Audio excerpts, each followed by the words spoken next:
չէ, ասում է հերթով գալիս անցենք կենում այս աշխարհից։ Եվ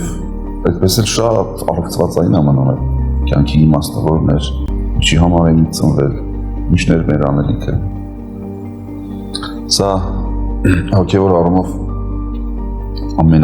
ամենակարևոր հարցն է մարդու համար, որովհետև այս աշխարհից հետո ինչ է տեղի ունենալու, իմ հետ ինչ է տեղի ունենալու։ Եվ այս բոլոր հարցերի պատասխանը մարդը փնտրել է դարերով։ Եվ այդ ամբողջ փնտրտուքի մեջ շատ կարևոր մենք հավատքի աստվածային հայտնության միջոցով այդ հավատքի լույսը ունեցանք, որ այս կյանքի իմաստը Աստծուն ճանաչելն է, Աստծուն որպես Աստված փառավորելը, գոհունակ սիրտ ունենալը եւ հարության հույսով այս աշխարհից հեռանալ։